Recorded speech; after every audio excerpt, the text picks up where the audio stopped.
right, everybody. I am Andrew Baydala. That is Jordan Carter. We are live for No Dirt, Just Dialogue. It's been a minute. We're back. Juice will be joining us here in a little bit. It's good to be back. I had some family stuff. Jordan had some family stuff. Our thoughts and prayers are with Jordan and his family. Also just a whirlwind of stuff that happened here, the holidays, everything else like that. First thing first, the reason we didn't have a couple shows was my fault, which I will address a little bit later. But family always comes first. I'm happy to be back. Seems like Juice is here. That's what I was just told by our producer, so we'll get him in here. But before I do that, Jordan, it's been a minute. It's good to see you. Yeah. It'll be good to talk to you. Hope you've been doing well. But how's everything, man? I've been doing well, man. I've been doing good. Thank you for your thoughts and your condolences. That's very, very much appreciated. But I've been good, man. It's been a good holiday, busy one, obviously, as well. Lot to kind of catch up and talk about. A lot has happened. Very interested on some of your thoughts of what has happened. So yeah, no, it's been good though. I've been good. Thank you for asking. Absolutely. Listen, there was a process that was happening with me and some things that we won't go into in terms of a company, but I don't tolerate disrespect, and we'll leave it at that. All right. So yeah, I'm back. Yeah, I'm not going anywhere. This show's not going anywhere. Juice. My man's here. What's good? How are you, my man? You know, just winter. It's the toughest time of year for me and everybody involved, but it's nice to be back. Yeah. Just dialogue. You look cold. I'm a lot warmer now. I got to tell you, it's been brutal here the last few days. It's -6 here, so I get that. We had our first real big snow, and that was hellish, to say the least. So. Meanwhile, I'm complaining about 40 degrees. Yeah, Jordan, Texas. One of my best friends lives in Texas, and I talk to him like every other day, and you guys have nothing to complain about. They have a state emergency when there's a dusting of snow. I know. I was there for the Super Bowl when it was Packers and Steelers. Yeah, and the entire city shut down. I'd never seen anything like it. It was super cold. I remember that year. It was really cold. You're tripping. Real cold. It was like, I think it was like 24 degrees, and they had like half an inch of snow, and they were like, "It's time to get it." Cars were like flying off the road. Man. No, man, like, we're not built for this. I know you're not built for it. I've seen it. You guys get a little bit of rain, and people drive into walls. It's crazy. Part of that is just Texas drivers. Oh, all right. No offense to the Texas drivers out there. Minnesota drivers are the worst too. We get half an inch of snow, and people are like making coffee while they're driving. It's just crazy. Absolutely. Oh, that's insane. That's insane. Yeah. How you doing, Juice? Yeah, Juice. Everything besides being cold, you good? Yeah, everything's good. A lot of wrestling going on. John Cena's final PLE just happened. John Cena's final match is about to happen. And seemingly, it doesn't seem like he's going to, go back on that like every other wrestler in the history of the business, unless Riyadh and WrestleMania 43 are coming. But outside of that, it seems like he's pretty firm. Listen, I have explained to this. And you said it. So if he comes back, it's your fault because you said. I know. I have explained this and talked about this ad nauseum, and it's because I've talked to the man directly. I also know who he is in terms of like a human being and his character. John is not coming back. John will be a spokesman. He'll host a Mania, I'm sure. Maybe even a referee spot. I'm sure you can't. That's up to him. He's going to go into the Hall of Fame, no doubt about it. He could always slip in, hey somebody, whatever. But he's not wrestling another match ever again. Even if the money and trust me, I know this for a fact. John has been offered a lot of money to wrestle in Saudi Arabia at WrestleMania. It's not happening. It's not happening.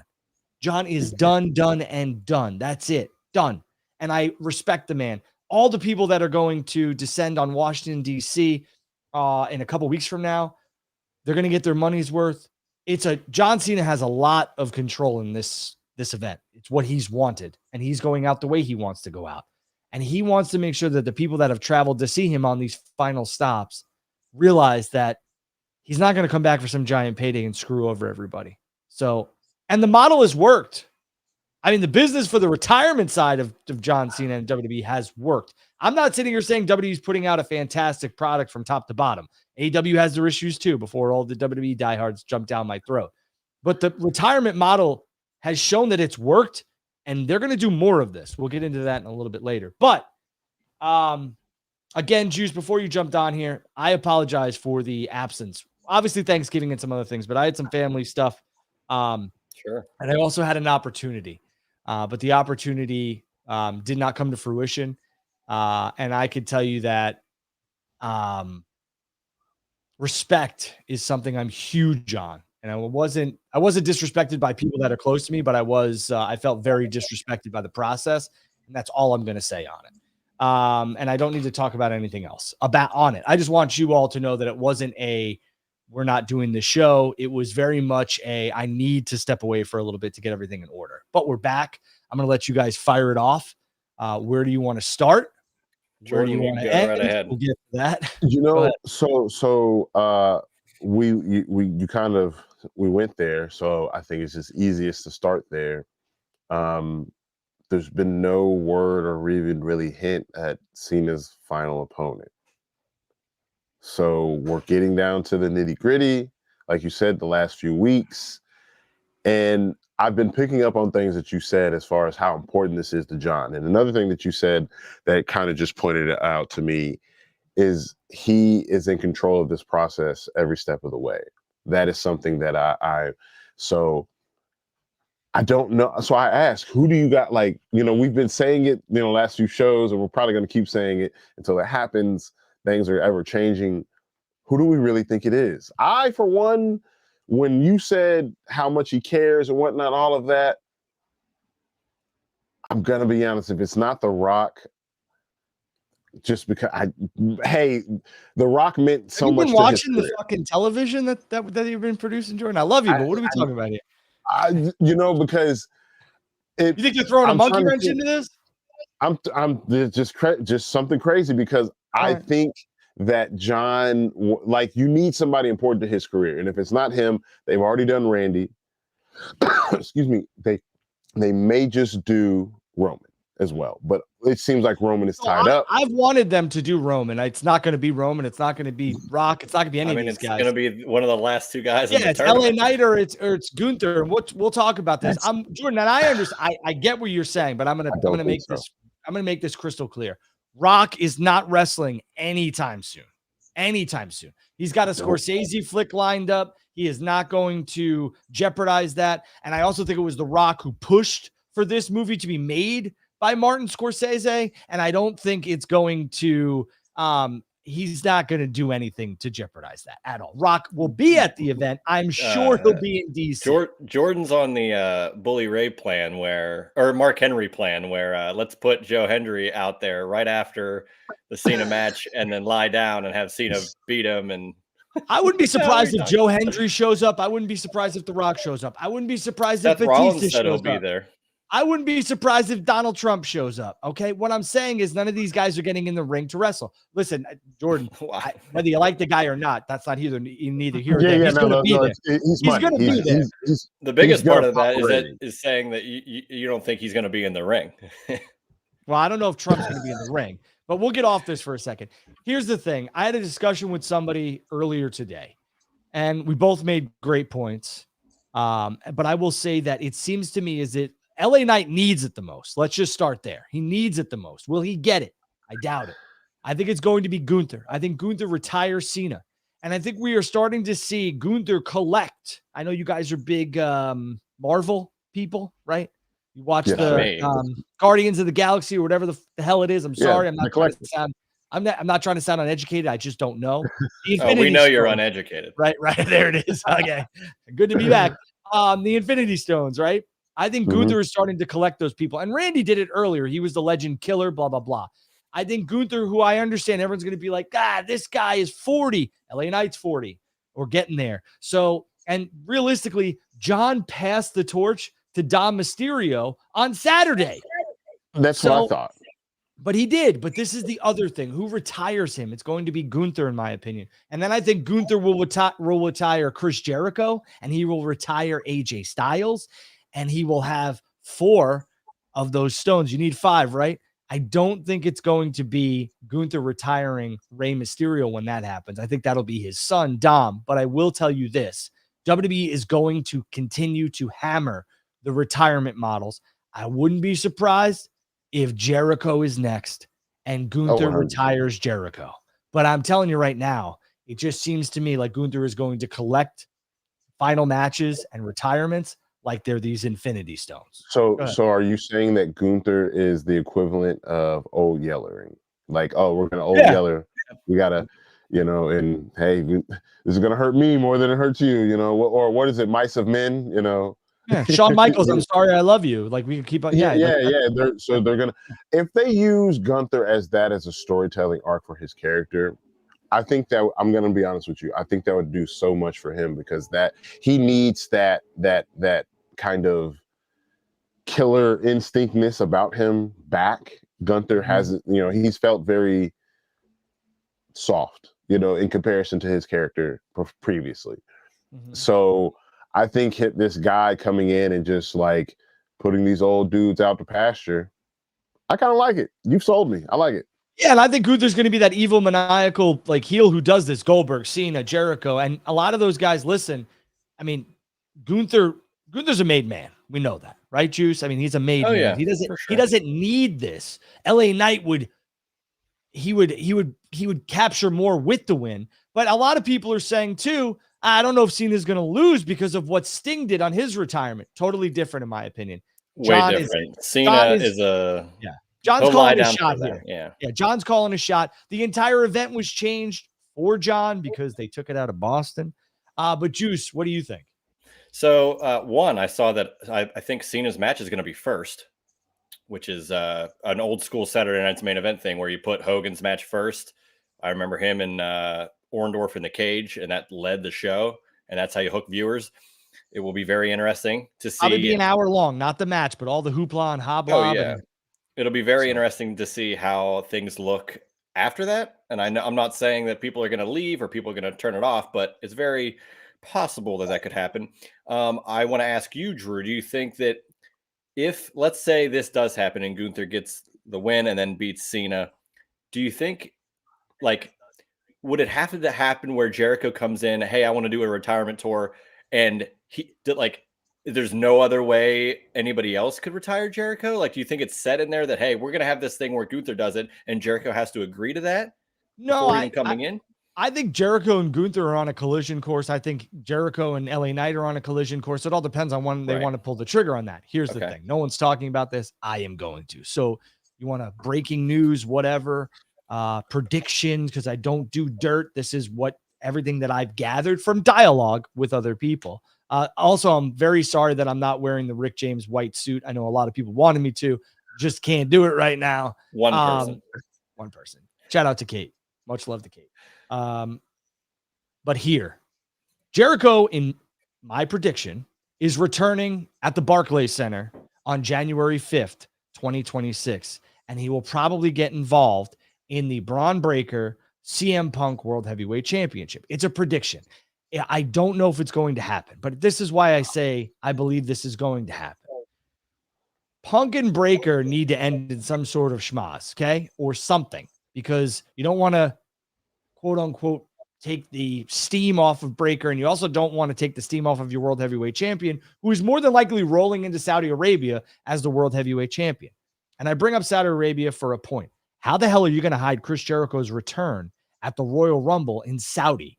He could take a private plane, no doubt about it, but you don't think the people in Saudi, where are they going to put him? They're going to put Chris Jericho in Saudi Arabia. You can't hide him. You can't. So they're not, what are they going to put him under a hood and a mask, and they're going to try and walk him? Like, it's just not going to happen. It's not going to happen. It's very hard to get. So he's not the masked man. Here's the other thing that I don't know, which we'll get into. I saw some people being like, oh, the guy's eyes are blue and Austin Theory's eyes are brown, or whatever the hell it was. I was like, okay, guys, like, too much. They can make it whoever the hell they want, truthfully. And as long as this goes without an answer, the more and more likely it becomes either A, Chris Jericho, or Seth Rollins. We'll have to wait and see how long they drag this out for. But I will tell you, I don't think it's a foregone conclusion that Gunther retires Jericho. I don't even know if Gunther's going to retire Cena. But I think it's the logical choice. And I think once we had Goldberg be retired by Gunther, and if we're going to have John and Gunther at Saturday Night's Main Event, Gunther's probably going to go over. And it's got to kick off the show because there's no more commercials. But you want to give John in that segment as much time as they need. especially with the after stuff that's going to happen. Go ahead, Jordan. On the Jericho front, I think it would be like Jericho. It's a foregone conclusion. Yes, he's going to come back. I'm going to be honest. I think it would be a mistake for him to come back and be inserted in this world title picture type of, with Braun and that. How about Jericho and Punk at the Rumble for the title? I mean, who's Jericho going to take on at the Rumble? Who's Punk going to take on at the Rumble? They have history, and it makes sense unless you're going to put him in the Rumble match, and if you're going to have him debut in the Barclays Center. I'm just thinking about like when the bell rings, like all of the hoopla around it is cool. And then Jordan, this is WWE, brother. This is not AEW. And you're right. They can pull off a lot with Jericho and Punk at their advanced stages in WWE, I think. But here's the thing, and it's something that we're going to get into later, I'm sure, is that facade, a part of WWE, is slowly crumbling. People are starting to really care about when the bell rings. I understand that. And that's why there's a healthy alternative for that in AEW. And that's what makes AEW completely different and their quote unquote challenger brand from WWE. WWE is all about the entertainment. You saw that on Saturday. What match was bell to bell? You were like, God damn, that was good. None. So then if we're going just spectacle, then yeah, obviously you go CM Punk, Chris Jericho, that's going to make the most money. You don't think that everybody will be buzzing, Jordan, after the Barclays Center when Jericho returns? I think if Jericho returning, for one, he has to return with Break the Walls. He cannot bring over Judas. Oh, you never know. I don't know about that. That would be. It is, but that would be that wouldn't help with the narrative of like, oh, you're just taking AEW guys, But he's not an AEW guy. He's an all promotion guy. He started out in ECW, and Judas. You don't think they stopped fucking War Games to do the yeet? You don't think they're gonna sing Judas and whore that out to the nth degree? Hold on a second, though. Hold on. If he comes out to break the walls down, he's gonna get an insane reaction. Because it's going to be great. But he's coming back as a heel, probably, so he needs to come out to Judas, lighting up. You know what I'm saying? You could do both, though. You could do a mix. They love mixing up songs. They do love mixing. We're obviously fantasy booking here, but I don't think Jericho comes out to any music. I think Jericho runs in the ring, does something, flips off a mask, and it's him. And if that's the case, honestly, like you said, crowd goes crazy. Yeah. Like it would, because it's a shock. It'd be a surprise. And then it's just been how long from, Jericho and WWE? It's been a very long time because we're not, this is 10 years, 2018. Yeah. His longest absence from the company, I would say. Listen, I don't go to shows for no reason. Like I went to Full Gear because there was something that I was told was possibly going to happen, and Swerve Strickland showed up, and I was like, boom, I'm going to be at the Barclays Center. I think that there's something big happening. Okay. Yeah, I don't know if it's Jericho. I don't know. Celebrating the first year of Netflix Raw. I don't see why they wouldn't try to do something big. Come on. There's a big World Heavyweight Championship match. I mean, Braun Breaker's getting an opportunity against CM It's already set up as a dramatic ending. I was told the landscape was changing 2 Mondays in a row, and so that's all I heard the word epic thrown around too. All I heard was epic. I don't know about landscape change. WWE is very good. Did you watch Nick Khan talk about top rope boxing and TKO and everything else like that? Like, you would have thought it was the greatest thing in the world. Well, he is very, and so is Triple H. They're very good with buzzwords. And listen, you got to call a spade a spade. Tony Khan calls everything great because that's just the mentality he's in. Okay.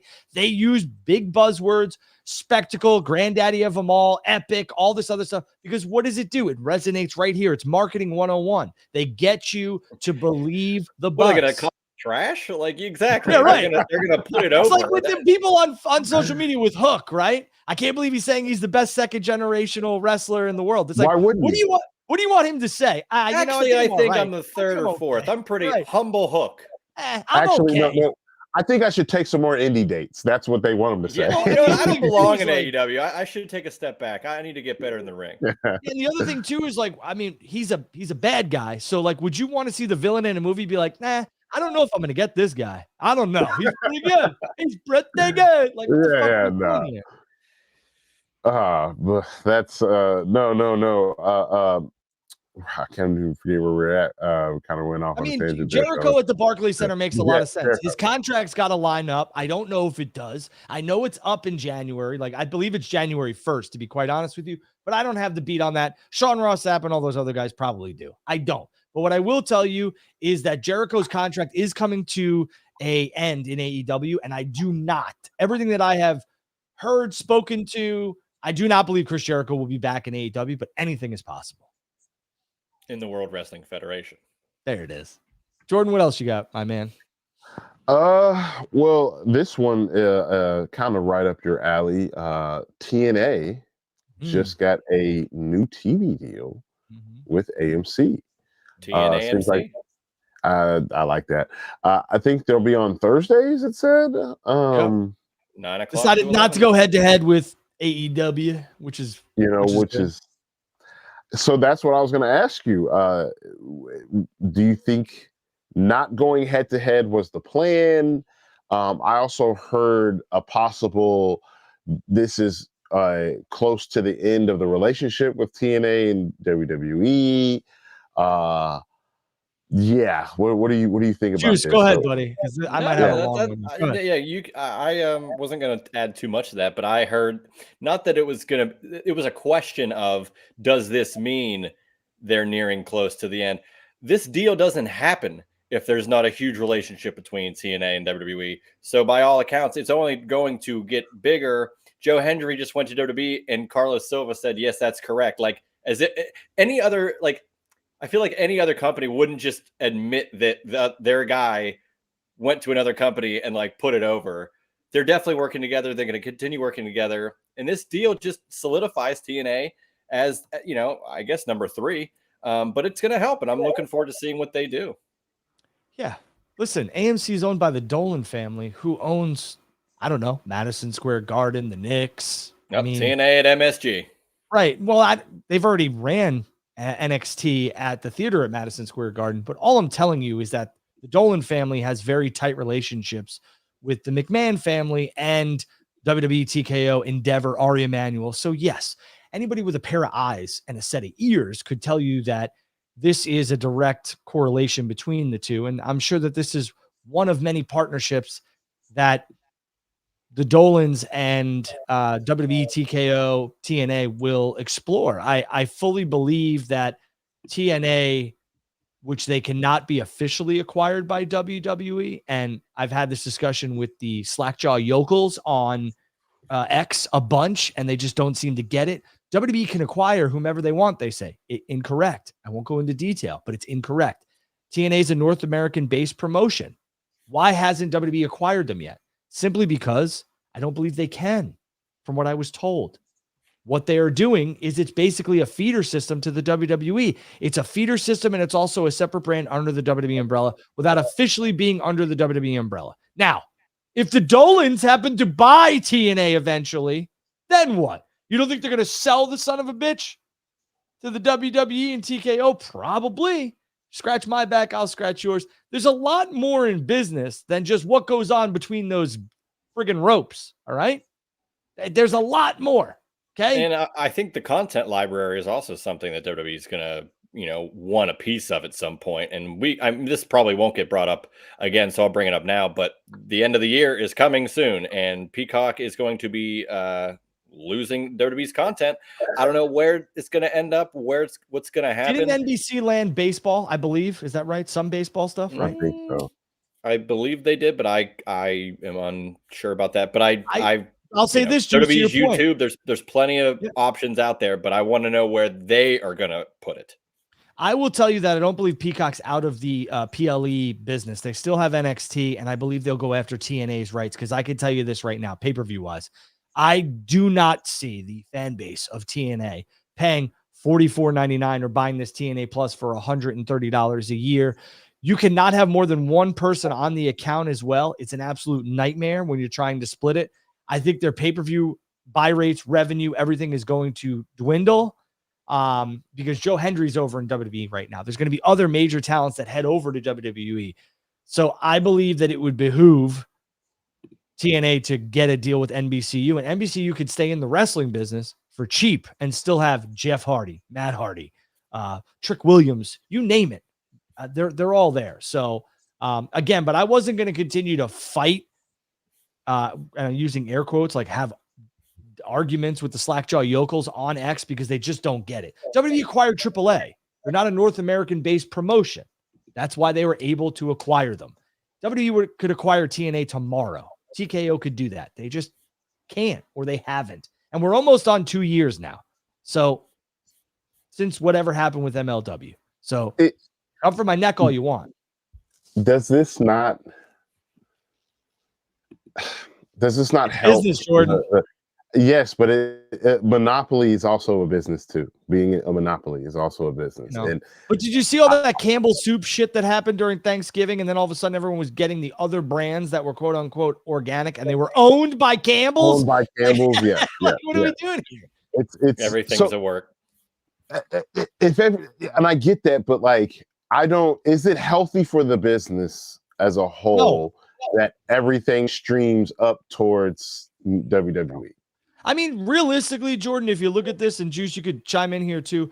WWE is TNA without being TNA, AAA, obviously NXT, Raw, and SmackDown, and AEW is AEW, CMLL, and I know they don't own them, blah, blah, blah, but Tony is in bed with them, and New Japan Pro Wrestling. So, I mean, like, there really is only 2 major promotions, and I'm sure I'll get shit for it. There's MLW, there's NWA, HOG, and all this other stuff, and NWA, but I mean, come on. JCW, baby. JCW. Vince Russo on board. What I'm saying is, like, there a lot of more of the companies here are collaborating with each other because they understand the value that AEW and WWE bring to the table. They are the 2 largest North American-based promotions, and that's it. I mean, you know, I still believe that WWE will have a relationship with New Japan Pro Wrestling before 2026 closes. I just do believe that. Tony, or if Tony wants to step up, go for it. And I don't know. I like Ring of Honor. There's a media call right now that I'm unfortunately not partaking in. They were kind enough to invite me, but I'm doing this. But that show is this weekend, and the ROH brand is something that desperately needs a facelift. And I know why Tony bought it for the tape library. It was smart, but utilize it. But these 2 promotions are going to continue to piggyback off each other from the other ones in terms of the smaller promotions or the promotions overseas, because they want their stars to get more exposure and vice versa. Juice? No, I mean, that all, you know, you hit all the major points there. I mean, I don't necessarily disagree that it can look like a monopoly from the WWE, like looking at WWE, and they have all these things and they have TNA working with them and everything's, but like that was the purpose of AEW, and we're only 6 years into this AEW thing as a whole. So, I mean, give it more time. Like, it's going to continue. Where do you think Canada is, sir? Where do you think Canada is? I said North American. Go ahead, Juice. Yes. Sorry. I think you found your audience right there, Julie. But no, it's just it may sound like a monopoly, but I mean AEW is doing well for themselves. They're putting shows out there. They're going across the globe now. Like things are just like this company just started AEW. Like in the grand scheme of things, WWE has 6 times the amount of years on AEW. It will continue as long as Tony Khan wants it to continue, and I think he loves it. Like it's not going to just be WWE and that's it. I think the competitive side of AEW and other companies, will bring out the best in all of pro wrestling, and it gives more jobs to people. We've had this discussion, quite often, and I don't know. I just don't see it as doom and gloom as I think some do, where WWE owns everything. Look, WrestlePalooza and Survivor Series, I don't know what they said about Crown Jewel, but 2 out of the first 3 ESPN shows weren't received all that great from the audience. And that's not to say that anything is going to happen, but things can go negative with WWE now and again. That doesn't mean everything's going to flip, but I mean, it goes back and forth. Come on. Sure, it's ebbs and flows. Let's talk about this for a quick second. I thought Petco Park looked great. I think Survivor Series had a unique look. I love that type of stuff. The stage, the pyro, the crowd, the stage, lighting, everything. I would have hated to attended that show, and I love that ballpark. I have been there for concerts and baseball games. Let's go Mets. But I would have hated to been. I would have hated to be at that show. Why? Yeah.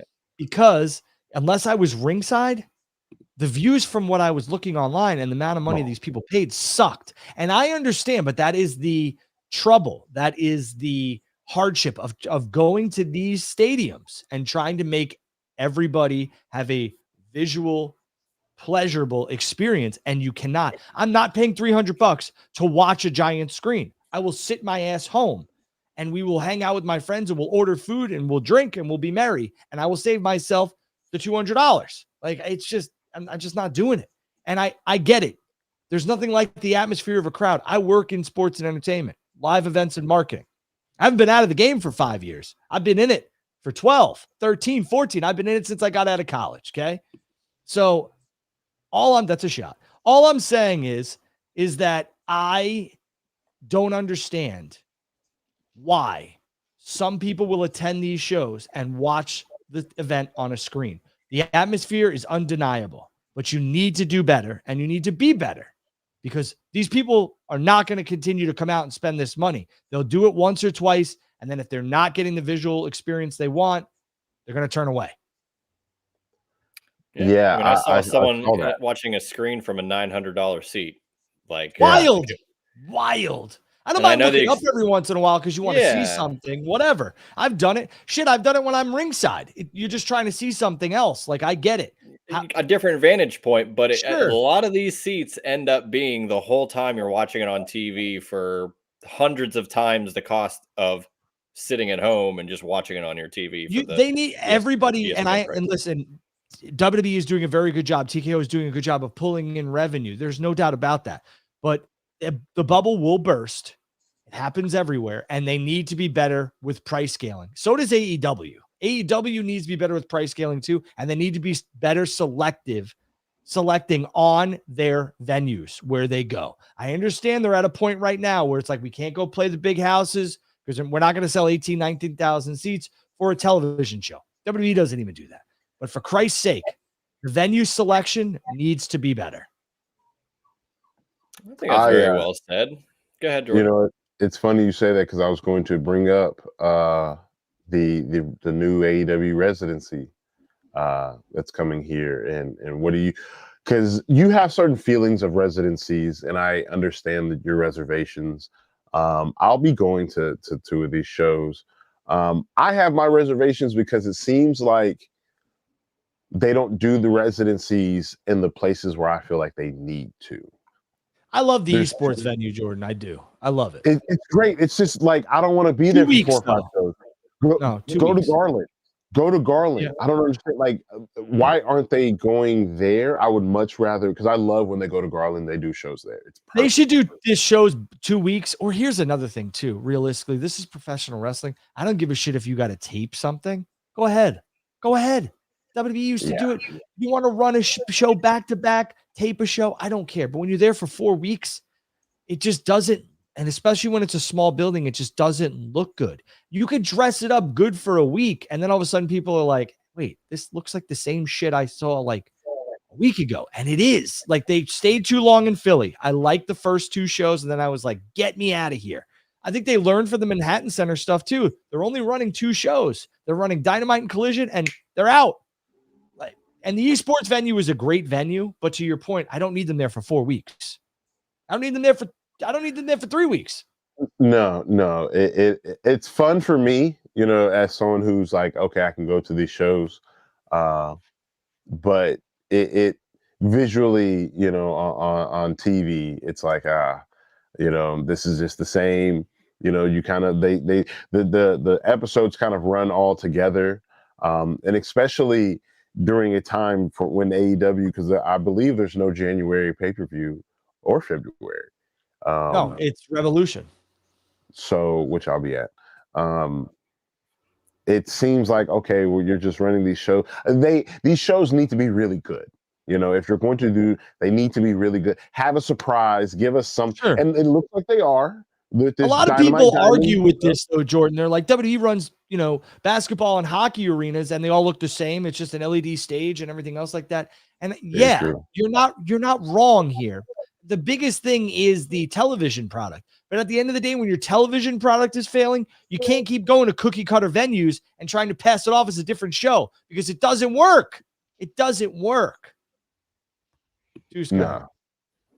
No, I think you guys are hitting the same, same side of the coin there. Like, I agree where probably 2 weeks maximum if you're going to utilize a residency. I mean, I know that they are getting probably a deal on that, and it's good for all involved. But to Jordan's point, the continuity of it, I forgot maybe what happened during the first week of the Philadelphia shows by the end of it because they all seem to be one long show split up over 4 weeks, and it's tough to kind of navigate that when you're doing weekly episodic TV that's supposed to all line up and be continuous and follow week after week.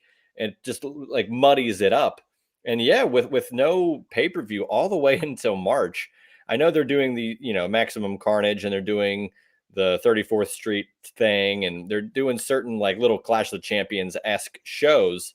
But they got to continue to do that, and I'm curious to see what the rest of their pay-per-view schedule in 2026 looks like.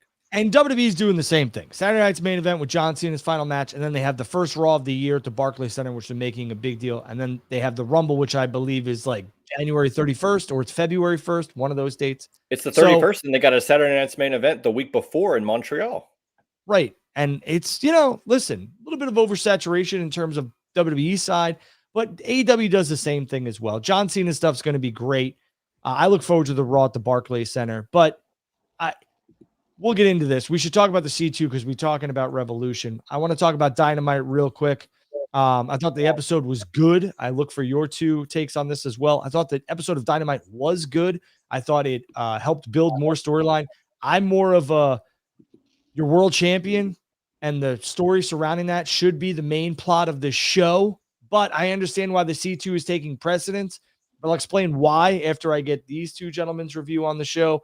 Why I think the World Championship should be the focal point, especially in this Continental Classic, what we're looking at. Again, I dug the stuff from the ops, especially Joe. I really dug Hook, and I thought the backstage segment was good, and I also thought the YouTube stuff was good. And a lot of people were like, why do the YouTube stuff? Why not put it on the show? Well, gives everybody a reason to go tune into YouTube and get 50, 60,000 views on something and not have to sandwich it into a show that was already jam-packed tight. But I thought the show was good. I thought this was the way to be when it came to the World Heavyweight Championship, your challenger, and Joe, because that should be your focal point, not this tournament, which I understand a lot of people want it to be. But, I mean, and regardless, if it's going to be the tournament, fine. But last week was more about Swerve and Hangman than anybody on the goddamn show, and it was a miss. Go ahead. I'll start off because I know, Jordan, you probably got a lot of intriguing thoughts on the C2, but this is what they want to do. They love the tournament stuff. They love the like New Japan model of having blocks and it's a round robin tournament. I love it. And it's a unique way to have matches that matter in a time where wrestling is kind of just, we all care about football right now. Like, wrestling is not first in a lot of, even wrestling fans' minds, So yes, well, we all know Drew's watching wrestling because the Jets ain't doing shit. Yeah. Well, Drew's mic was muted because he's a professional. But yeah, I like the block, and I like having it featured on screen every single week. I agree, though. I think your world title stuff should take a focal point, and the Eddie Kingston Samoa Joe stuff was interesting. I'm looking forward to the match. It's within a week's build, so it's not like they're building this way later. Go ahead. Like, that was a major angle. My mic wasn't muted. I just didn't say anything. But it was a major angle. We just had Joe win the world championship in a bloodbath where Hook turned. And whether you like the turn or not, I don't give a shit. Starting off the show with a banger of a match last week, but where's my world champion? And people were like, they mentioned it at the top of I don't give a shit. I want to see the new world champion.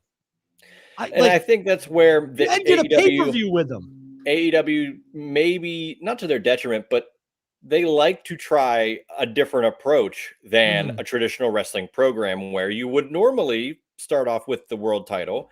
And, they this 2 times in a row, they've done the let's bleed the pre-show into the main show. So like they're trying certain things, and I can agree with both sides of it. Of like, I like that they're trying, but maybe you should focus on your world title, especially if you just had a new champion and how it goes. Last thing I'll say though, I do enjoy how it all is going.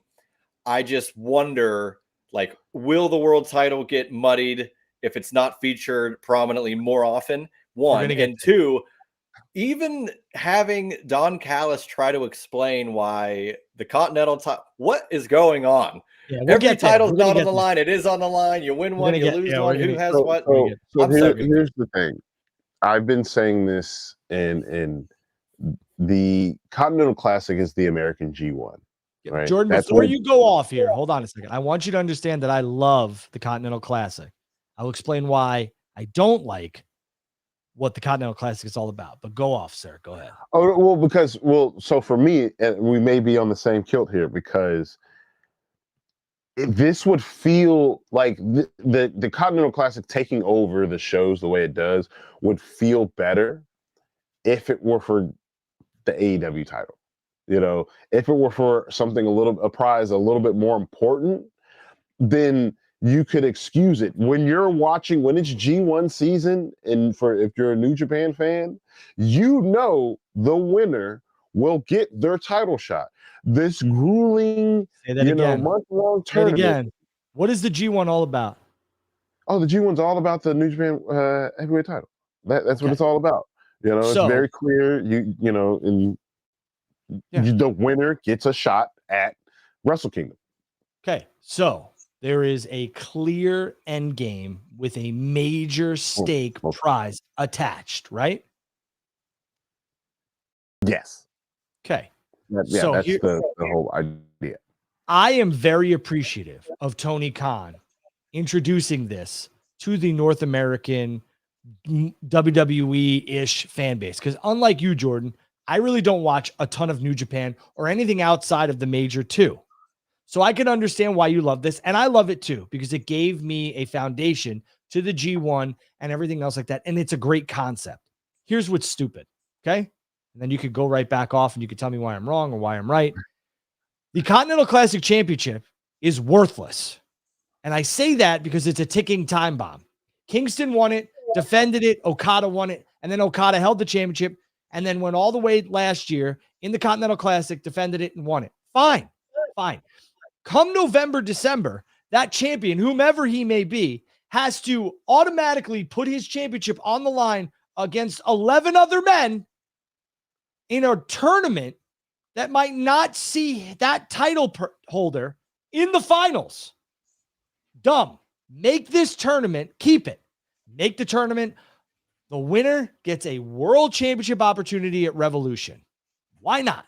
Why not? Here's my thing. Before Jordan has his soliloquy about this, I can agree that, like, I like that if the tournament going for a world title opportunity, I think makes a lot of sense.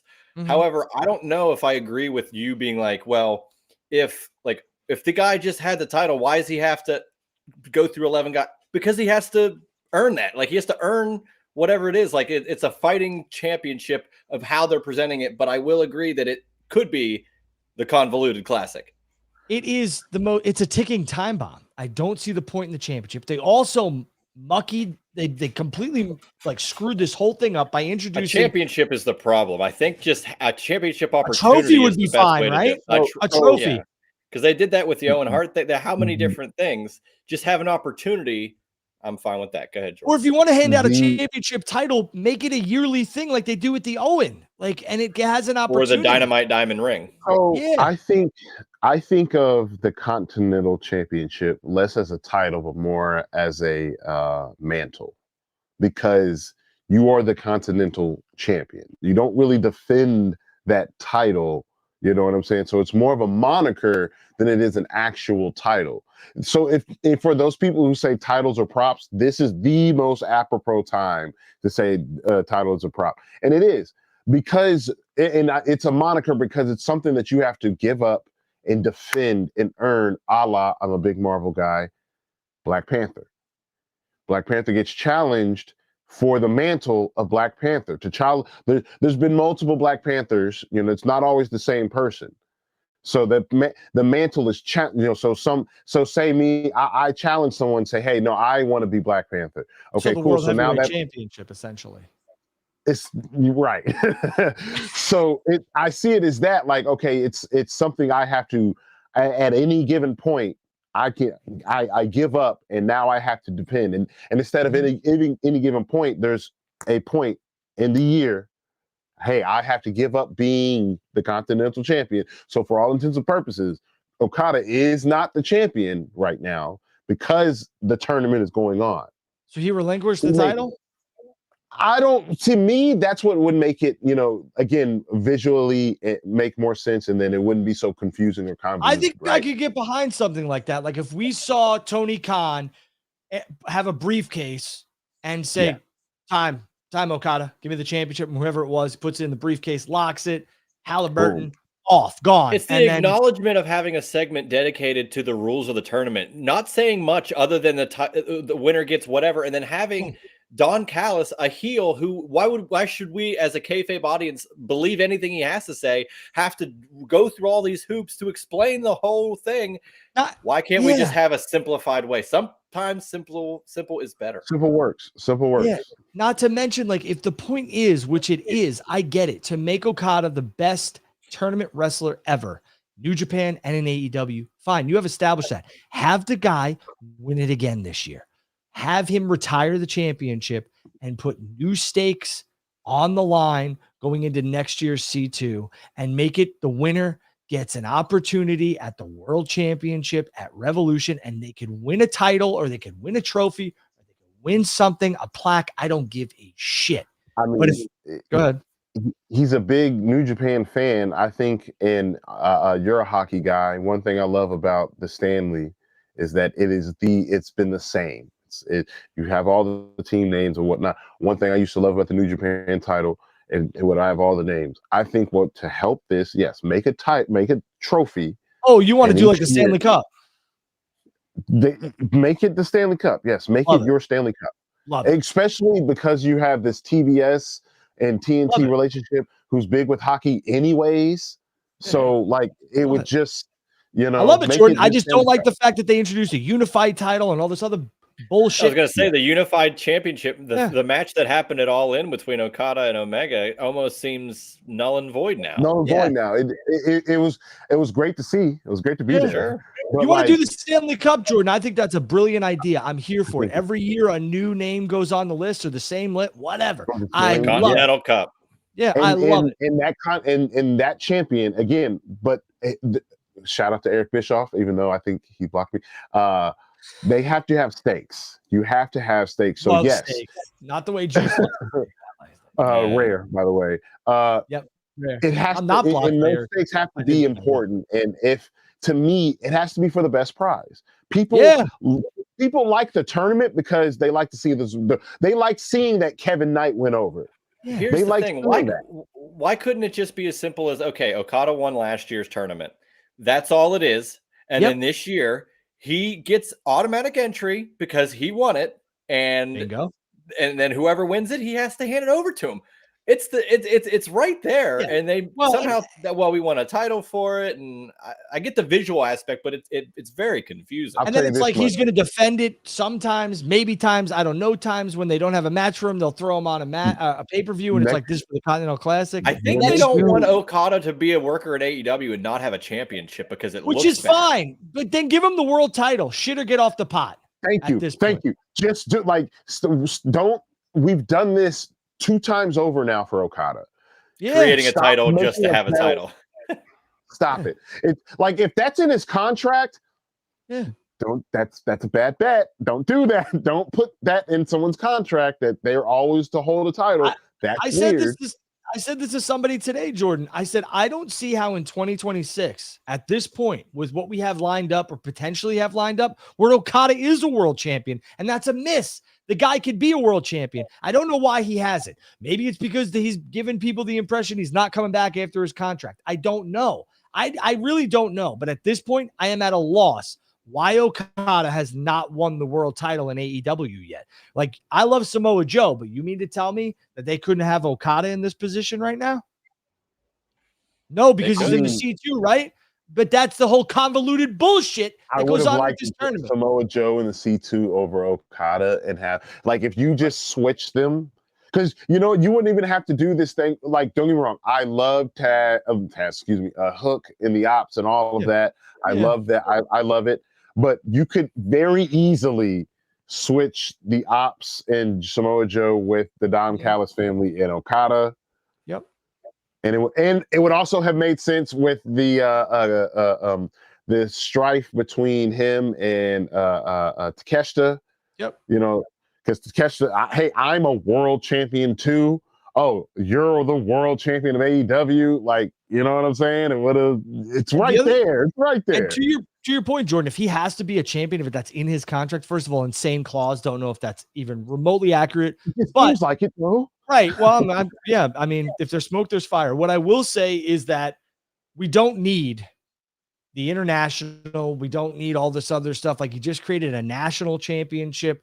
It seems as if maybe they're creating these titles because they believe that TBS and TNT, those titles might be going away. I don't know. Good backup plan if that is the case. That is a very, very astute observation that could fly under the radar, is that why would they be making all these other titles? Because maybe they can't utilize those names anymore. Correct. Bingo, bango, bongo. Buy your WBD stock now. But I will tell you that I'm in full agreement. I just wish the Continental Classic had more stake attached to it. And why I mean that is I want the World Heavyweight Championship because Max has got the contract. And I believe that, that contract and then the diamond ring stuff, there's already stuff that has it. But the Continental Classic is a really, really cool idea. And it's a really, really great thing for AEW to have. But it's got to get away from having this championship.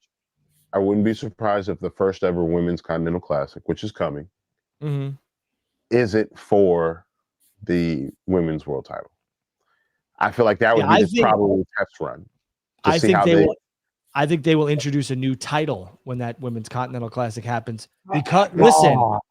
Because they're going to get rid of the TBS Championship. They're going to have to. True. Yeah, you just did make that point. Touche. Yeah. I can see where you're going. If that is the case, people are going to clip the Jericho thing. You could clip this too. I do believe the TBS and TNT titles are on their way out. That you know what I can dirt, no dialogue. Andrew Bedell.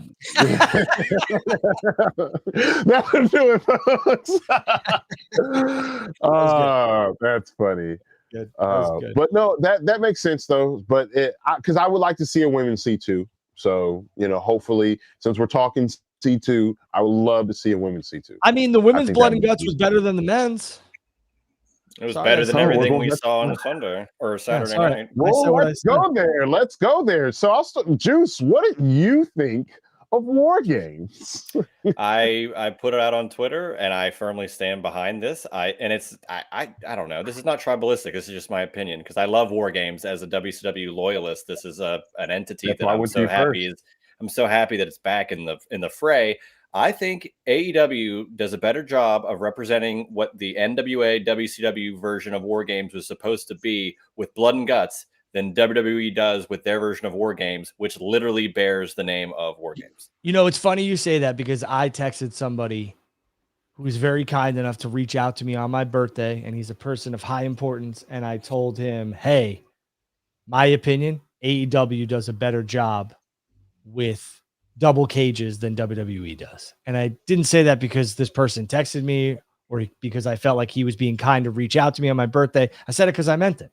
I truly believe that WWE, don't get me wrong, I will say some of the War Games, like last year's War Games, I thought was very, very good. The NXT ones were like better than these main roster ones, and the stories have been better in these War Games ones. Now it almost comes off like we're doing it because we think we have to. The men's blood and guts this year, I thought was bad, and I thought the women killed it. And maybe it's because it's fresh, but the men's blood and guts was meh. Survivor Series War Games, Jordan, both of them were meh. It was more spectacle than it was the match. for me, and I. So first off, TK, for all that counter programming, and TK did just stick to your guns, stick to your guns, stick to your guns, stick to your guns.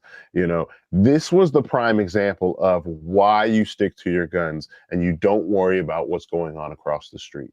Because great point, Jordan. Hold on a sec. Great point. I want to address this question. They wouldn't necessarily have to be on the way out. They could just rename the TNT and TBS championships. What are they gonna do? Slap a logo over the logos in the middle of those titles? And they're Impact TNA. Yeah, no, they're gone. I mean, you could rebrand them Stampedism, no doubt about it, but they're gone. Go ahead, Jordan. Yeah. So they stuck to their guns because War Games, WWE came in. Oh, they're doing blood and guts. Don't worry about it. We're gonna do War Games, and they're thinking, that's the fake. This is the original. Everybody's gonna watch, War Games, not really care about blood and guts, right? They leaned on, oh, it's too bloody and whatnot, and that's fine. Here's the thing, and that's why, I wanted to point that out first. War Games was boring on the War Games scale, not comparing it to anything else. If you compare it to any past War Games, calling it a War Games match, it's absolutely a boring match. It was a boring match. Just compared to what they had. Even if you go to it, don't even count the WCW ones. If we count just, WWE proper, those two were they were boring. They were boring. Everybody wants to talk about the spot. I'll go ahead and talk about the spot. Yes, Io, the 20 minutes we took to give her this plastic trash can, by the way, this plastic, trash can. River. We all wait. I absolutely fucking hate the look up and wait. I hate I hate when it's done to the outside. My thing is they couldn't have timed that a little better and made it a little quicker. Because I don't mind people waiting around for the spot, but can it be like a 2-second wait instead of a 10-second wait? 10 seconds is an eternity. Are you really critiquing Women's War Games? He said it. I'm adding to it. We're gonna say they should have went left when they went right. Come on now. Go back to I have more of a problem. I have more of a problem with the eating thing. Io, I think it was Bianca and somebody. They did it perfectly. They were kind of fighting. Someone was pulling on Bianca's hair, all while Io's setting up. So our attention was on the two fighting, and Io's coming up, and then all of a sudden, out of nowhere, and it was great camera work. Boom, Io. Right. Drew, I think what Jordan, the bigger point is that this match is. Well, no, the WWE's way of making this match is it's not about War Games. It's about this one spot, this viral moment, and it looks ridiculous when that's the only thing they're going to show. When in years past, the whole match, the story, all these other things. It's become Roman and Punk fighting in the little cage. That was more important than some of the spots in the match. And yet, this is what they want to, go on about. The yeeting in the cage was the whole moment. Why wasn't it Braun Breaker getting the pin? Because it's not about that anymore. WWE has shown you that. They've shown you that. Okay, and I don't like it. They're going to use the PLEs for marketability, impressions, moments. I agree. A minute clip, this and that, and it's not going to be the big part of the match. I mean, the best part of Survivor Series San Diego, the match was not great, but it did what it needed to do, was John and Dom. And the best part of the whole match, because I was invested, and the story there was Liv. Without Liv, that match was cheeks. We'll call it what it is. It wasn't good, but it doesn't matter because everybody's talking about it, and it was a moment that is going to live forever because John passed the torch to Dom, and Liv turned twice. It was great. That was the entire moment of the show. That match, that moment was Survivor Series War Games in a nutshell, and it should have been the men's and women's War Games, and it wasn't. It wasn't. And I also like that Blood and Guts happened 2 weeks before War Games, and it was like, well, we're putting our match, up before they do. And WWE had all this time. I know they're not competing, but I'm just, that hey, we saw what they did. Let's see what WWE does. And I think it was a resounding, again, the representation for Blood and Guts. You guys got to remember. And you know this, Juice, and you know this, Jordan, because you're younger than me. And the kids that are younger than us, They're watching shorts on YouTube like we used to watch cartoons and all that other shit. They have an attention span of a flea. And so they see this 35 clip of some trash can jumping down from a cage, or John Cena, that stuff, or the Jimmy and Jey Uso in the match, the Yeet. They're like, what is that? I gotta check that out. That's cool as shit. They don't know the context. It's the attention span of people have changed. And I would agree, but I also see the response of fans on Twitter, which WWE loves to put out too. They like Twitter and Twitter and social media used to be. Did love tout until they canceled it.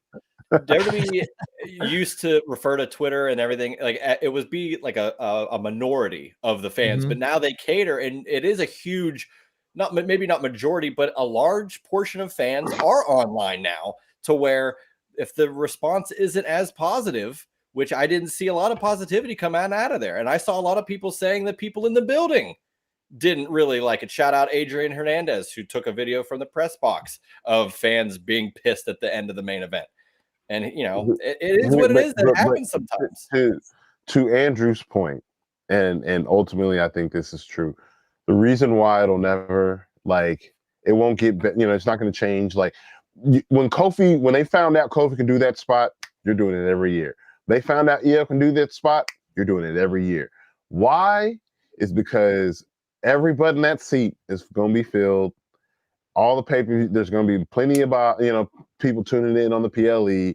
And as long as there's people showing up, as long as there's people tuning in, these moments over matches, because that's what this is.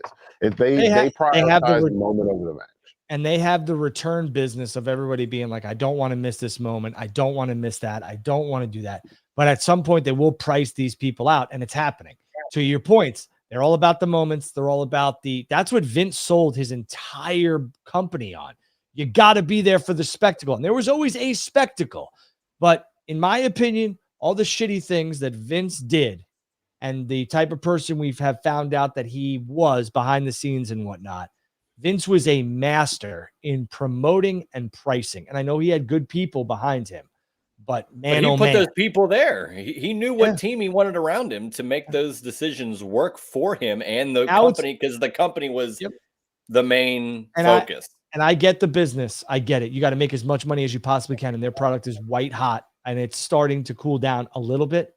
But what I'm saying is that at a certain point, when the matches, to Jordan's point, become more about a singular moment or trying to go viral, it loses its luster for it just loses it. And listen, you can only just do it for so long before people start getting tired is not above this either, Juice and Jordan. They're not. Of course I was there at Full Gear, and everybody and their mother bled. I felt like I bled by the end of that show. When Samoa Joe was pouring blood, I mean pouring. And I thought to myself, holy shit, nobody is reacting to this because we saw it all night. Now, had one or two people bled and Joe bled the amount that he did, that's all everybody would have been talking about. That's all they would have been talking about. I'm very curious to see if there could ever be an AEW pay-per-view with no blood. No blood and guts. I think that they cater certain feuds to do that. And, we have we have been desensitized to it, 100%. I think that, they do prioritize that shock and awe moment of, the Crimson Mass, so to speak. And they can, because it is the antithesis of what WWE has been doing. They don't do blood hardly anymore. So if you're going to do it, go crazy. It's like, I don't want to say damned if you do, damned if you don't, but like they got the whole idea of blood and guts from Vince saying it, right? So I think when they prioritize those moments, it's fine. But again, also like WWE prioritizing the viral moments, I think you are just cutting your nose to spite your face, because the visual of Samoa Joe with the blood and the blood on the title should have been a little bit more important. The visual of Sky Blue bleeding, which was very important, but it was also like, okay, well, look at John and Kyle O'Reilly, what they did moments later, So I don't think it'll ever happen when we don't get a pay-per-view without blood. I think AEW knows their audience, but I think to a point, like if we would have had just a little bit less, that Kyle Fletcher match with Briscoe was nuts. I mean, I was sitting here and I was just amazed at the shit they were putting their body through. But I believe, was that not, then we had, was that the semi-main or was Stad and Monet? I believe Stad and Monet was the semi-main. Okay. And that was a good change of pace, and it was a shocker. But at that point, I was all like, what else could the men who are going to come out going to do here in this match, Which to your point, Drew, is what arm? To your point, Drew, it's just like with WWE. Like if WWE whores out moments and only can go so far, how much is too much? Like, okay, we get it. Same with AEW. Like, how many more matches with blood are we going to see before people go, look, I get it. Yeah. I just want to give an update from the Ring of Honor media call. I have a couple friends who are covering it, and that's the real news, that you have some friends, Drew. Oh my God. Tony said that he is happy to wait out Ring of Honor to find a deal that is right, because they're having a great year. AEW is bringing in good money, and when the time is right, he'll be exploring a deal. Shout out to John Alba for that. He texted me that, and John said something else about let's see here. Tony Khan says that Ring of Honor is bringing in really good revenue behind the paywall. In the future, he would like a partnership that makes sense. Says not all media rights are equal. I just want to say something too. I saw a lot of new streamers, or maybe they're old streamers, and they're people who have some sort of voice on X, Twitter, YouTube, whatever. I just want to explain something to you. The reason I had disassociated myself and these two from certain entities was because they wanted to charge for you to watch us. And I say this to some of you who might be watching, who are thinking about charging for your opinions on professional wrestling and sports entertainment. Don't do it. Don't do it. You're just a talking head. The Sean Ross Sapps and the other people of this industry who have legitimate scoops and dirt and everything else like that, go for it. They have connections. They are putting stuff out that the companies want them to put out, or that they have done journalism on to find what the actual dirt is. That's worth some dollars and cents, no doubt about it. But I'm telling you right now, if you think people are going to pay $3, $4, $5, $10 to hear you speak into a microphone, you're out of your fucking mind. Don't do it. Don't do it. Okay? It's I have a large following. Don't do it. It's paying for the quote entertainment of it, and that they're figures, and that they're drawing numbers, and it's but for what? For your money. I will my content. I don't care if ESPN picks me up, okay, to do this. I mean, I don't care. I'm just saying, I will never charge the public. Right, I will never charge the public to watch us talk about a product that is on television. Like, whoa, what are we doing? No, come on, guys and girls, be better than that. I will never charge you guys and girls. Never. It seems like it's somewhat arrogant too, of like, we know how much we're worth. Okay, but like, it's an opinion. So like, what are we doing here? So your worth is only determined by the market. And that's not to say we don't think we're worth anything just because we're not putting ourselves behind a paywall. I think our opinions are very valid. But that doesn't mean ourselves more that we're not off. I wouldn't pay to watch me. No, I'm not. Listen, all of us have tons to bring, and there's other people who bring a lot to this space.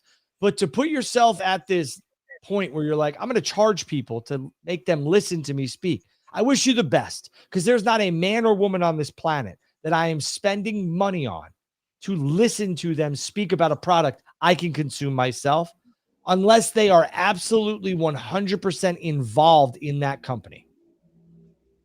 Yeah. Conrad Thompson and those boys like Jim Ross.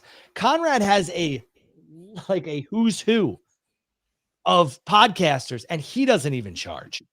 There might be some other things that are behind a paywall because that's smart. But I mean, the content's free. Jeff Jarrett, I believe Kurt Angle, Jim Ross. I will say it is worth the $5 though, because those ads are killer. Sure. Spotify does the same thing too. You want to listen to music, you want to hear these stupid ads. I get it. But I mean, for you, I don't I'll never see the point of it. Pat McAfee's the same way. Pat and his goons talk about sports. They don't charge you for it. Why would they? They're just a bunch of boys talking about stuff. What are we talking about here? I think we, speaking on our value, I think we value ourselves more because we won't do that.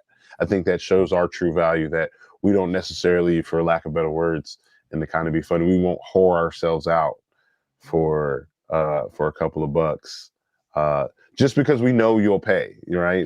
It felt so weird. It felt so weird for me to ask for super chats to get questions in or to have an opinion. It was weird. It was uncomfortable for me. If you guys want to ask, it's not organic either, Drew. It came off weird being like, oh, well, if you want to talk to us, the only way you can do that is by paying. What are we? This is not a shot at Wrestle Purists. This is it's plenty of people. This is everybody. Like, you want to support the show and you want to send us chats and stuff like that. We will always be super appreciative. We'll put it back into the product. We're not going to go out and go buy coffees, or I'm not going to go buy my kids shoes with the money that you sent me. I'm going to put it back into the product. But I will never understand why that is. And I understand people got to make money, but give me a break. You're all podcasters. You're all streamers. Majority of you have done nothing in the wrestling business worth a shit, but you want to charge people. Drew, I want to speak on a comment that got put in here because this is so annoying because they're watching us and they put continuing to subliminally diss JD from NY. Bunch of betas on here. Speak with your chest. Speak with your chest, man. You're watching us. We're not watching you at the Rock-OV7GJ. Shut the hell up. JD has carved out a audience that is super loyal and super appreciative of him, and the money that they give him, God bless him. This is not a shot at JD. JD has a brand. He makes good money. He's a very good marketer and promoter of his brand.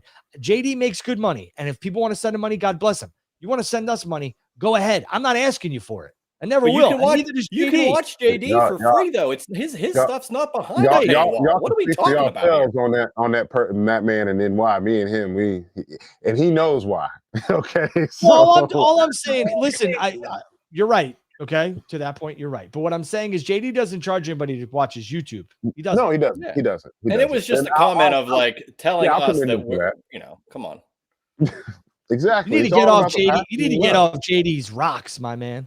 That's what you need. Yeah, he's not that cool. He's not that guy. He's not that guy. No. But, it's just funny, we weren't bringing him up, and they assume that that's the only person. It's every stream. You want to know what? Listen. I know you want me back on TNT. It's not going to happen. I respect those two men who were doing it. I respect the time I had there. It was a great time.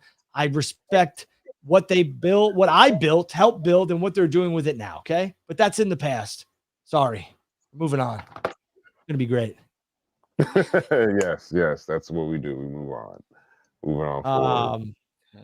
What else we got? Anything else? You got one juice you get? Because I feel like we've touched on quite a few things. I honestly don't have anything else to add on other than it's a lot of exciting stuff. Looking forward to Saturday night's main event next week. So I was going to just ask, do you have any, is there a timeline on, because I've had this, someone wanted me to personally ask you, is there a timeline on Cope? Do you know anything about Cope? I just, Cope update quickly. Cope date. Stay tuned. Adam Copeland will not be on Saturday night's main event. Thank you. For one, am shocked that he won't be there. I didn't say that. I didn't say all that. I didn't say that Adam won't be in the building and he won't say hi to John and won't. And I didn't say that. If they let him in, I'm sure. I don't know if Adam's got the time. I don't know if he wants to be there. Maybe he'll buy a ticket.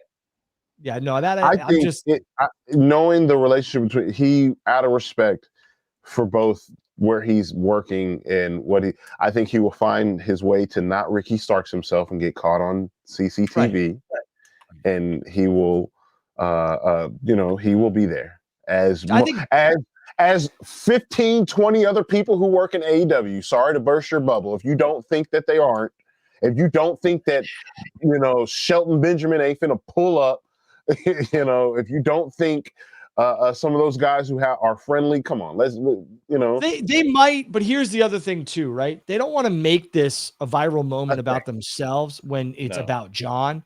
So even if they are backstage or they're somewhere else, like I believe, wasn't it Lex and somebody else was at Sting's retirement match and the internet was just going nuts about it? It takes away from the moment. I don't know if any of these AEW contracted guys will show up. I am sure John and Adam speak regularly. I'm sure of it. I don't think these guys are going to show up to the match. I don't know. It really doesn't matter, truthfully. The moment is John retiring. I want to talk about WBD. I know a lot of people are up in arms about the acquisition and everything else like that. Paramount did submit a bid. But I will tell you that Paramount has now come out and said that WBD abandoned fairness to favor a single bidder. And it seems as if it's Netflix. So I just, you could read between the tea leaves there. Comcast is still there. Paramount seems to be out, and they seem to be very pissed about it. They've seen that the process is unfair. So we're going to have to wait and see. The stock is at $24.50. I told you it would get over 24. I believe it's headed to 25. It was just there. It was like $24.98 a couple days ago, $24.89, whatever it was. Worry about your money. If you can invest. But I will tell you that, does this have a ripple effect with AEW in terms of being on TBS and TNT? Eventually, yeah. But it's not like AEW is not going to find a home. Yeah, so, I don't think this necessarily would affect for right now. Foreseeable future possibly, but right now, no. Now you did plant a little bug in my ear that they're creating other titles for the preparation of. Mm-hmm. So I think that's smart on their behalf if that is the case. But I wouldn't think the ripple effects are going to reach AEW quite yet. No, and they shouldn't. They shouldn't. Yeah. The Paramount stuff is interesting. Keep an eye on it because, Netflix and Comcast are involved. If Netflix get them, that's not good in terms of what could potentially be happening down the road. And I think that's why Paramount's pissed. I don't think Netflix will get involved because Stranger Things, they have had the Diddy stuff. They've seen their revenue grow. The stock and dropped. The NFL. Right. But that's the other thing. I think that they're well enough aware enough to know, we can't have both on here. Because then you're competing. You're not necessarily competing against yourself. But then no, they won't. Really weird. They won't, Jordan. They won't. In WWE's media rights contracts, they do not allow that type of competition. So until the Jaguars get a game on Christmas Day on Netflix, then they'll run AEW ads. No, listen.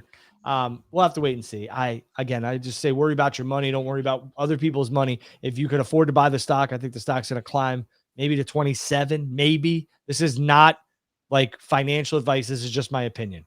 So I have the disclaimer on that. All right. Anybody have any questions? Let's get to some questions, comments, or concerns. We got about 5 minutes, and then we're going to hit the road. This was good to get back in the saddle with you two. I look forward to doing it next week and the coming weeks. Obviously, we'll be off during Christmas, but again, a lot of people kind of dogging on my C2 take, and it's the truth. I think that what's your opinion though, too? Who cares? It is what it is. But Takeshita and Okada being in the finals is predictable. I don't hate the predictability of it. You can tell many different stories in the C2 as well. But I don't know. It's almost as predictable as this women's tag tournament, which we didn't really hit on, but we didn't see that coming. I'm a bit checked out of this women's tag tournament. It was Wrestle Dream, right? And I put out that post. There's your future AEW Women's Tag Team Championship. It wasn't like a Notre Dame's prediction. It was very, very okay, there you go. This has been the most predictable tag tournament I've ever seen in my life. It is not. It's no longer exciting. First off, what was it? Mega Problems. Great play on words. Play on words. I got behind them. I was like, oh, snap. I think Tony is kind of getting behind them too. And I think throwing a wrench in the system, because it was very predictable. And if you would have kind of swerved us, pun intended, I guess, it would have been nice. But like I said, it's very obvious, very clear. that Toni Storm got that Okada contract that she has to have a title. I don't know if I necessarily think that it's that the predictability is. I guess you're not really saying it's negative, but you're saying how obvious it is. But I think they've given quite a lot of care to the tournament, and they've had featured matches. And to your point about the name of the mega problems, I love that a lot of these teams have been given actual names, and some of them are getting matching gear, and they're taking care of the championships as if there's something they want to go forth, which I love for the women's division as a whole, because for only so long can you have Mercedes as the TBS and Chris as the women's champion, and like only so many people can go after those titles. So now you have the influx of all these women teaming up, having a division of women in the tag division, and now you have more programming for Collision or on Dynamite. There's a lot to do in a good way by having these tag titles. So I'm here for that. Yeah. A good title edition. Yeah, the Babes of Wrath, if they win, would be a shock, and I'd like to see it. I mean, Babes of Wrath would be great. I wouldn't be shocked to see it purely based on everybody thinks just Tony's going to win. Yeah, who cares? A swerve for the sake of the swerve. But Babes of Wrath are a popular team. But I think it's very clear we're getting these spy versus spy, the dancing ladies, the love bombs, which, by the way, great. Speaking of dancing, here we go. I believe there was a bald man who predicted that the Elimination Chamber would be in Chicago, not only in Chicago, but at the United Center.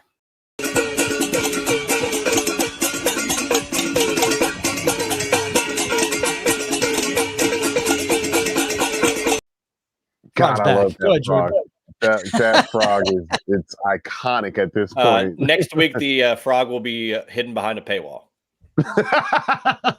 There it is. No, but Nostradamus, you are. No, this tournament though, just wrapping up, closing out as we are. This is predictable. I would like to see, the Babes of Wrath actually win. If not, obviously the mega problems aren't going to. That was my next. But it hasn't been what it needed to be, and it's kind of going on a little bit longer than it needs to as well. They should have had this wrapped up by now. We need to see those titles actually, because obviously the first title defense will be at Revolution, probably more than likely. But and Tony has been signing a bunch of women. I don't know if you've been seeing, he's been signing some women and also showcasing other women as well. So because now we need to find teams to defend these belts against. We got to get some pins. But I mean, you don't think some of the teams that have been in the tournament could just go as challengers and have? And you say the first defense is going to take place at Revolution. That's 4 months away. They're going to have matches on. Yeah, but for sure. First, they'll have matches on Dynamite or Collision. They'll have they'll be showcased. But I'm talking like in the title defense. I don't think I guarantee you they will defend the titles from whenever they win them until Revolution on some episodes of TV. They have to. That'll probably be a debate That'll be a debate we can have next week. I am told we are running out of time. Jordan, where can everyone like, subscribe, and follow you? You can follow me on X, Twitter at slick_flair. You can also check me out at the Russell Collective podcast. We'll be live right after this in about 4 or 5 hours. Just go over there and argue about this. Go ahead. I got other stuff to do. I barely made it to this show. Yeah. But I'll probably tune in if I get a chance. That's Dub C Worldwide on Twitter and Russell Collective on YouTube. Check us out. We'll be live later tonight. Juice, my boy.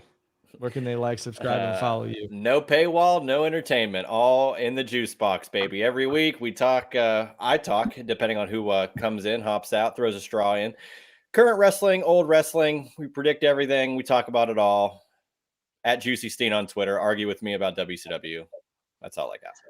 You don't want to do that. I mean, the man is a WCW historian, knows his stuff like through and through. I believe you put out a post about like the 94 War Games or something. And I went back and I was like, hold up, wait a second. Hulk Hogan wasn't involved in this, and it was Dustin and Dusty. And he was via satellite hyping up the match against Flair for Halloween Havoc.